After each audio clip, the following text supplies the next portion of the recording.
સંકટ ચતુર્થીના દિવસે એક ચપટી હળદરનો આ ઉપાય તમારું ભાગ્ય બદલી નાખશે. અચૂક કરો આ ઉપાય. સંકટ ચતુર્થી એ આ એક ચપટી હળદરનો ઉપાય આ રીતે કરવાનો છે કે જેથી કરી અને તમારી તમામ સમસ્યામાંથી તમને મુક્તિ મળશે. તમારા ઘરમાં સુખ, શાંતિ અને ધન સંપત્તિ આવશે. કોમેન્ટમાં જય મા લક્ષ્મી લખવાનું તમે ભૂલશો નહીં મિત્રો. જય શ્રી કૃષ્ણ, જય માતાજી. મિત્રો, આ એક ચપટી હળદરનો ઉપાય ઘણા બધા લોકોએ કર્યો છે અને તેનું ફળ તેને મળ્યું છે.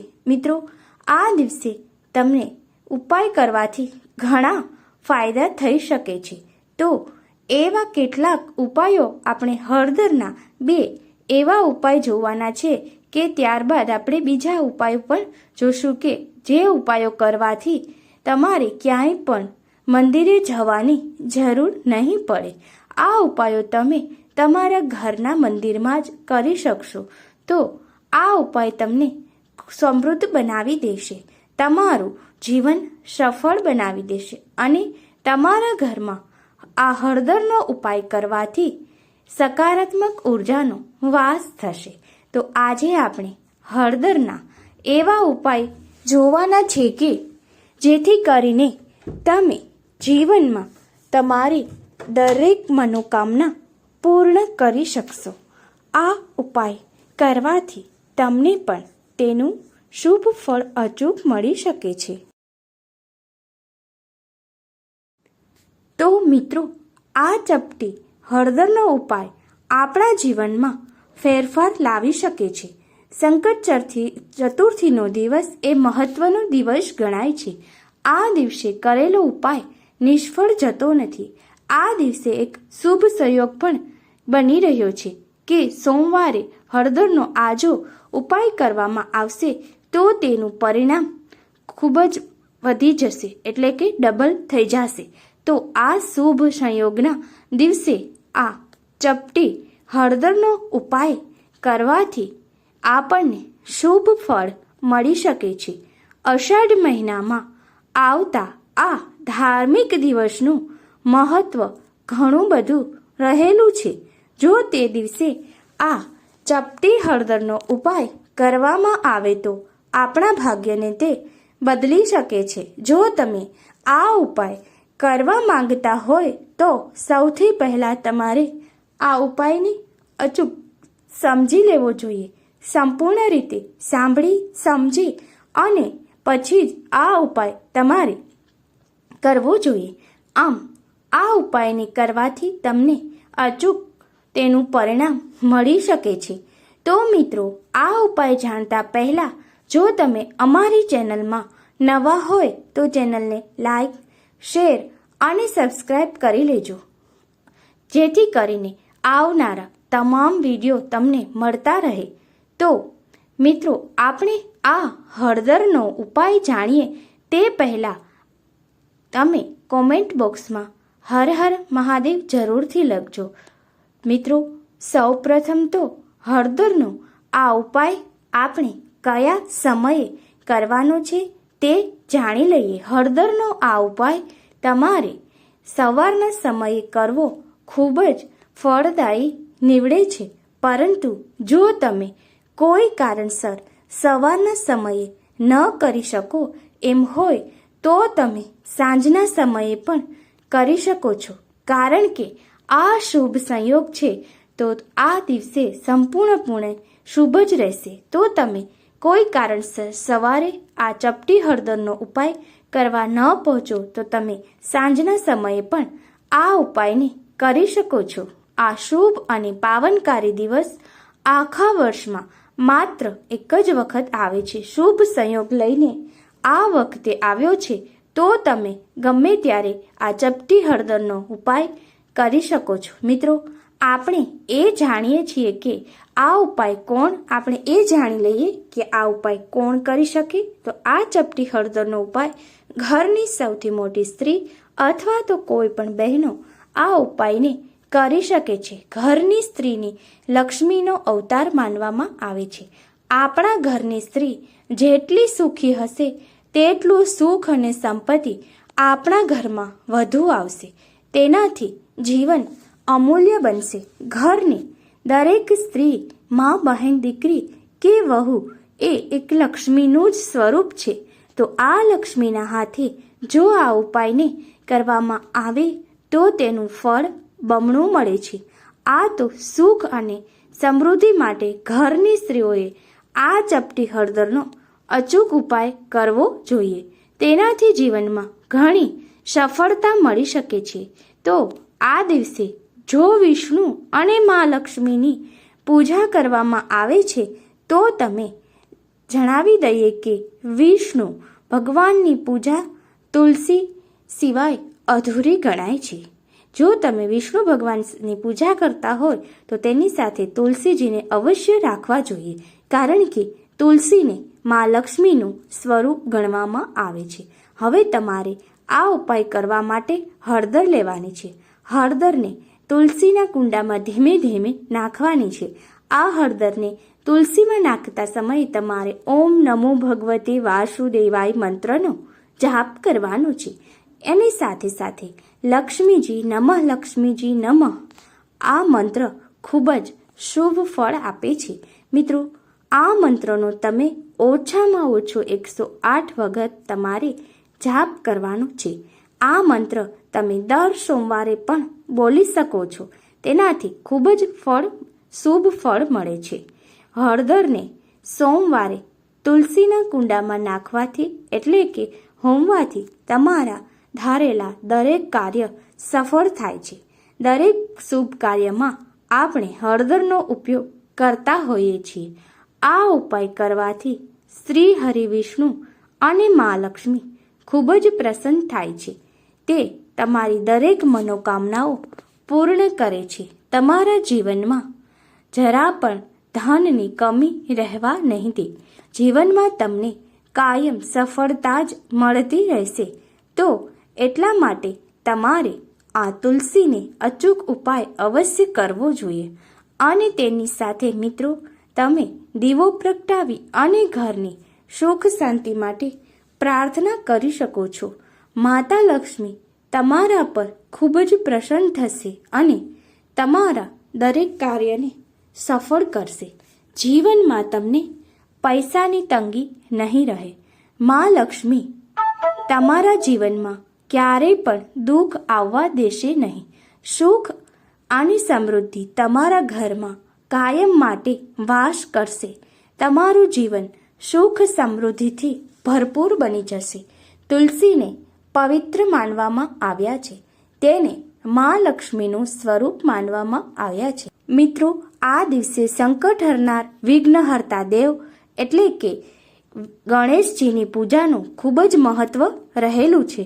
મિત્રો, આપણે હવે એક હળદરનો ઉપાય જાણીએ કે બીજો એક આ હળદરનો એવો ઉપાય છે કે જે કરવાથી તમારા ઘરમાં પૈસાની અછત હશે, ઘરમાં આર્થિક સ્થિતિ સારી નહીં હોય તો તેમાંથી તમને મુક્તિ મળશે.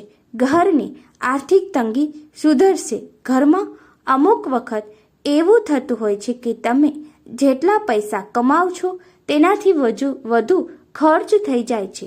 એટલે કે તમારા જીવનમાં પૈસા કાયમ માટે પૈસાની તંગી રહે છે. આવક કરતાં જાવક વધી જાય છે. ઘરમાં બીમારીઓ ઘર કરી જાય છે અને પૈસા બીમારીમાં જ વેડફાઈ જાય છે.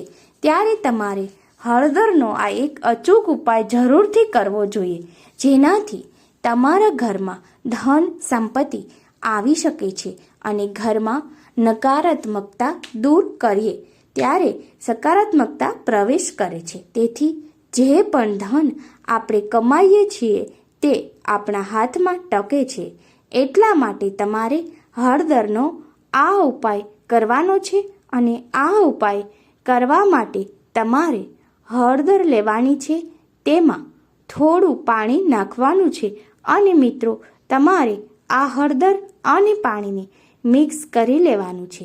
યાદ રાખજો કે એક વસ્તુ કે હિન્દુ ધર્મનું એક પવિત્ર નિશાની છે સાથીઓ.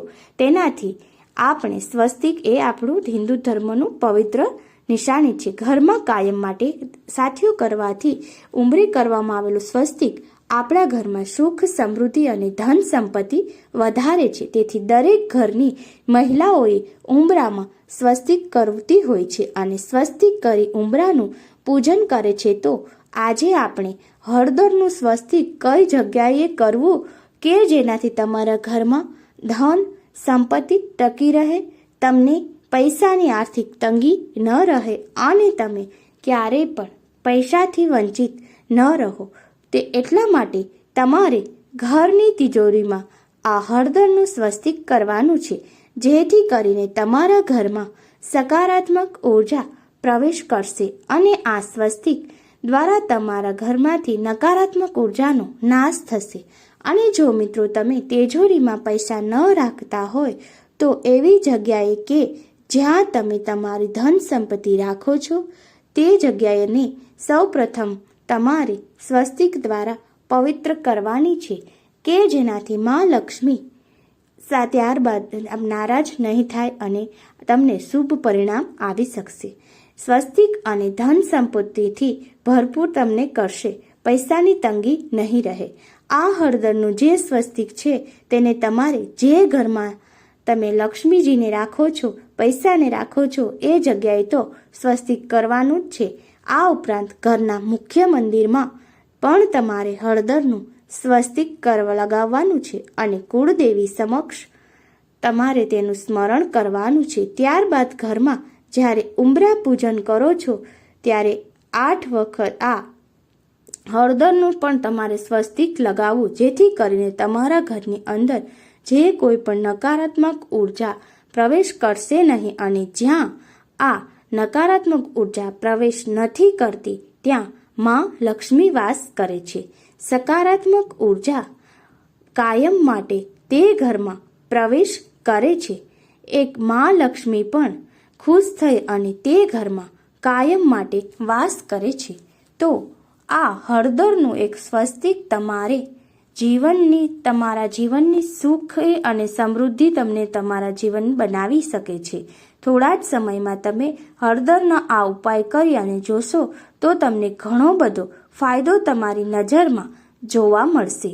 આમ આ સ્વસ્તિકનો હળદરનો જે સાથીઓ હોય છે તેને આ દિવસે કરવાથી, સંકટ ચતુર્થીના દિવસે કરવાથી તમારું કાર્ય અચૂક સફળ થશે. જો આ સંકટ ચતુર્થીના દિવસે આ હળદરનો ઉપાય તમે કરી લેશો તો તમને સફળતા પ્રાપ્ત કરતા કોઈ રોકી નહીં શકે.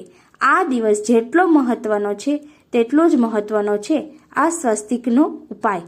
આ દિવસે હળદરના સ્વસ્તિકનો તમે અચૂક ઉપાય કરી શકો છો કે જેથી કરી અને તમારા જીવનને તમે સુખી, સમૃદ્ધ અને ધન ધાન્યથી ભરપૂર બનાવી શકશો. ગણેશ ચતુર્થી એટલે કે સંકટ ચતુર્થીના દિવસે તમારે હળદરના ઉપાય સિવાય બીજો ઉપાય એ પણ કરવાનો છે કે તુલસીજીના પાનને, જે શ્રી વિષ્ણુને ખૂબ જ પ્રિય છે, તે તુલસીના પાનને તમારે આ દિવસે આ ઉપાય કરવો કે જેથી તમારી દરેક મનોકામના પૂર્ણ તમે કરી શકશો. મિત્રો, એક વાતનું ખાસ ધ્યાન રાખવું કે આ દિવસે તમારે તુલસીના પાન તોડવા નહીં, પરંતુ આગલા દિવસે તુલસીના પાનને તોડી તેને પાણીથી પવિત્ર ધોઈ અને પવિત્ર કરવાના છે. ત્યારબાદ ભગવાન વિષ્ણુને તમારા ઘરમાં જે ફોટો હોય છે એ ફોટા પાસે મૂકી અને તમારે હરિ વિષ્ણુને આ તુલસીના પાનને ધરવાના છે અને ત્યારબાદ તમારે આ મંત્રને બોલવાનો છે. ઓમ નમો ભગવતે વાસુદેવાય. આ 21 વખત આ મંત્રનો જાપ કરવાનો છે અને ત્યારબાદ મિત્રો તમારા મનની અંદર જે પણ તમારી કોઈ મનોકામના હોય તે તમારે બોલવાની છે. આવું કરવાથી તમારી દરેક મનની ઈચ્છા પૂર્ણ થશે. તમે જીવનમાં દરેક કાર્યને સફળ રીતે પાર કરી શકશો. મિત્રો, આપણા શાસ્ત્રમાં આપણને દરેક મુશ્કેલીઓથી બહાર નીકળવાના રસ્તા બતાવ્યા છે. આ વાસ્તુશાસ્ત્ર એ એવું શાસ્ત્ર છે કે જે તમને સુખી જીવન કઈ રીતે જીવવું તેના રસ્તા બતાવે છે. દરેક દિવસ મહત્વનો છે. દરેક દિવસે કયો ઉપાય કરવાથી તમે સમૃદ્ધ બની શકો છો. કે જો મિત્રો વાસ્તુશાસ્ત્રના નિયમોને આપણે યોગ્ય રીતે અને યોગ્ય સમયે પાલન કરી અને કરીએ તો આગળ જીવનમાં આપણે એનો અમલ કરી અને આપણું જીવન જીવીએ તો આપણા જીવનમાં અચૂક આપણને સફળતા મળશે. ક્યારેક આપણે ખૂબ મહેનત કરીએ છીએ છતાં પણ જો તેનું આપણને જોઈએ તેવું ફળ ન મળે તો તેનું મુખ્ય કારણ આપણે વાસ્તુને લગતા નિયમોને જાણતા ન હોવાનું હોઈ શકે છે. તો વાસ્તુશાસ્ત્રના નિયમો જ્યારે આપણે જાણીએ અને તેનો અમલ કરીએ તો તેનું ફળ આપણે અચૂક મળી શકે છે. તો મિત્રો આવા વાસ્તુશાસ્ત્રને લગતા વિડીયો જોવા માટે ચેનલને અચૂક સબસ્ક્રાઇબ